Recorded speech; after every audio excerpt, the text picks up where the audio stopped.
I'll speak after Ajay.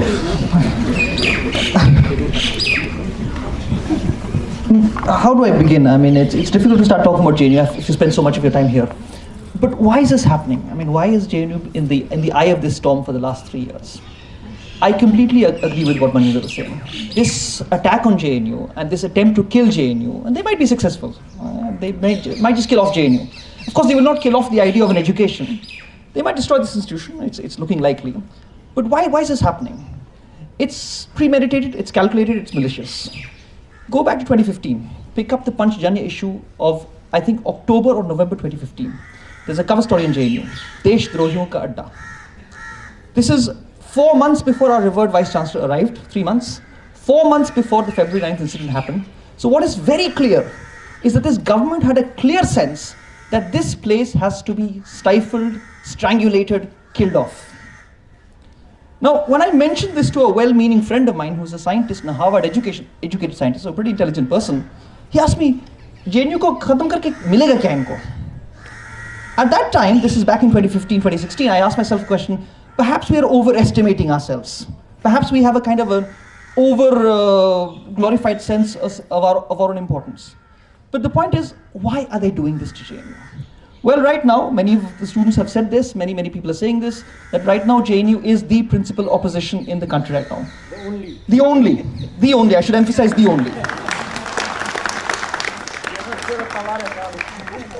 Figure about them, but let's not do any grandstanding on this, okay? Because there has been a consistent, principled defiance and dissent that has been expressed from this place, and the credit, I must say, goes to the students. Not to the faculty, but to the students. Okay, now this is going to be, as I said, we don't know the outcome of this. But the Indian state has been successful in killing many universities. Most universities that we know in this country are zombies. You know what a zombie is? Okay, I watch a lot of horror movies, gives me sleepless nights. But what is a zombie? Well, apparently there are the appearances of life. आप चले जाएं अलीगढ़ मुस्लिम university where I studied, आप Patna university चले जाएं, सभी university चले जाएं, you have the paraphernalia of a university. You have a campus, you have wonderful buildings, exams भी होते हैं, students में supposedly classes go on. अच्छा, okay. But you know, you have what I'm calling the paraphernalia of a university. Now, the reason why JNU is such an irritant is that it goes beyond that. JNU has been more than the sum of its parts. Okay, and this contribution that JNU has made, of course, has come from its student activism, its politics, the kind of the way that academia has been combined with politics. Now, this is something which is a big irritant for this dispensation. Right? Now, there is a particular kind of anti-intellectualism that we see. Okay, we're unclear about certain people's degrees. I shouldn't mention who they are, but you can guess. Okay, there are 2 people who got their degrees from here who are not doing a great service to this university, or for that matter, this country as a whole. Okay. Now, the point really is, I mean, what is very clear is that the powers that be, with all the powers that they have, are really scared of ideas. I mean, first of all, I must say it is extremely heartwarming to see a set of students just sitting there, wanting to listen to your professors, even though we kind of bombard you with everything that we do in class, and perhaps some pretty bad lectures at that. But what this says is that there is a particular desire, a yearning. Students cannot be reduced to consumers, for God's sake. It is such an atrocious term, consumer. I remember 2011 London में riots हुए. My first response was, London riots कैसे होते हैं? Riots Muzaffarnagar में होते हैं, भागलपुर में होते हैं. The London riots was about excess consumerism. It was referred to as the shopocalypse. Right? This was the term that was used after the London riots. Now, to reduce a student to a consumer is a travesty. I think it is this travesty that JNU students are contesting, are defying. The symbol of that defiance is the beautiful manner in which Shashi Bhushan, the CHS student, if I'm not wrong, sung that beautiful song by Habib Jalib, that "Main nahi manta, main nahi janta." What is the point here? Is khule jhoot ko, zehn ke loot ko, main nahi manta, main nahi janta. Ye zehn ki loot hai. The manner, the atrocious, outrageous, despicable manner in which students are being sought to be rendered into consumers and teachers as service providers is one of the biggest disservices that can be done, forget about the nation, to being a human being. People who are doing this are evil. There is a certain manner in which evil is being spread through this. Because what does it mean to be human? It means to be able to question. It means to be able to raise a question. And it means demanding an answer from people who are unwilling to answer. Where is the Vice Chancellor? कहाँ पर है वो? जवाब दे सकते हैं वो? ये कितनी अजीबोगरीब बात है। आप एजुकेशन को लूट पर मचा रहे हैं। किस लिए? पैसे कमाने के लिए। There are some people who want to earn money out of the corpse of education. These people are called vultures. So, it is a historical moment. This will be known as the Battle of JNU. We do not know the outcome. It's not important whether we win or lose. What is important is that we take a stand.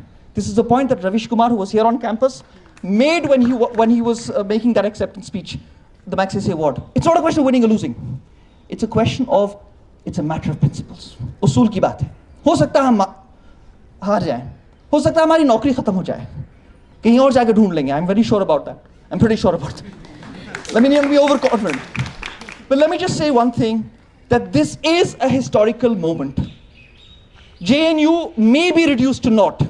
It may become a zombie. JNU may die. But then what that means is that these institutions and these buildings will be lectured in by people who are unintellectual, unintelligent, anti-intellectual. But the idea of JNU will live on. It will live on to redeem the people who live in this country. As many other universities have been reduced to zombie-like things. That may happen to JNU, I'm not ruling that out. Ho sakta hai aisa ho. But the idea of JNU will live on. And what is the idea of JNU? The idea of JNU is public education. Why is it so important to have, to ensure that education remains a public good? What is a public good? A public good is where the principal recipient of an education is the student. All of you are recipients of, so far, a pretty good education. Irony देखिए इसमें, विडंबना इसको हिंदी में कहते हैं, fees बढ़ा रहे हैं. What is the quality of education going to be like when all these appointments that the Vice Chancellor is doing, which from the media we are hearing are pretty bad appointments? Look at the irony. On the one hand, you're raising fees. On the other hand, you are lowering the quality of the people who are being inducted into the faculty. It is outrageous. इसको कहते हैं loot. And as Habib Jalib very famously said, and wonderfully rendered by Shashi Bhushan, I don't know if he is not here, but do convey, I'll use the Urdu term, मैं झूम गया वो सुन करके. ये ज़हन की लूट है, ये खुला झूठ है. Or at some point of time, the truth will be out. But let me come back to public education. Why is it important for education to remain a public good? Because the principal recipient may be an individual student, but the benefits of that flow to create an educated, enlightened society. इसलिए subsidy की ज़रूरत होती है. Subsidy has been demonized. It has become a pejorative term.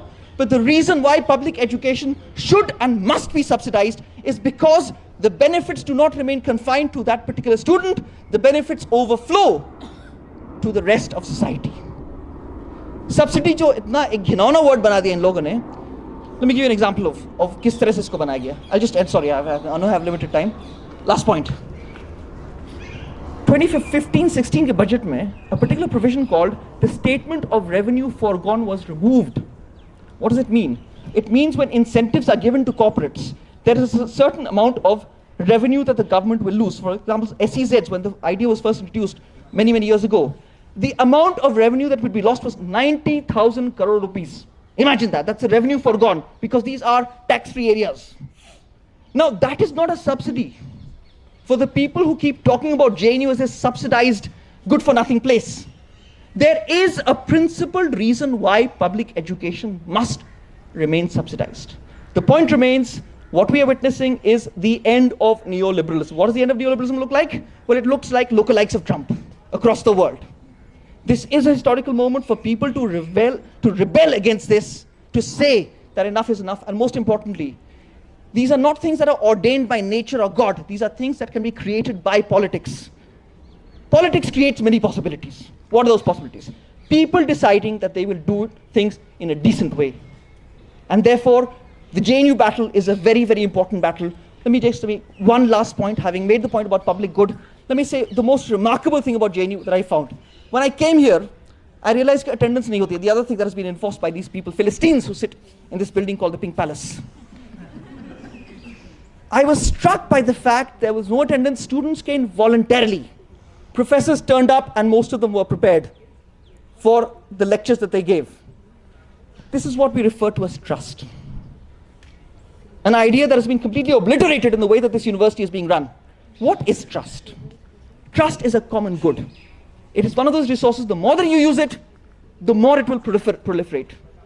And therefore, a good public university like JNU, which offers education as a public good, is premised upon a common good like trust. We will ensure that that trust remains. Let me end there. Thank you very much.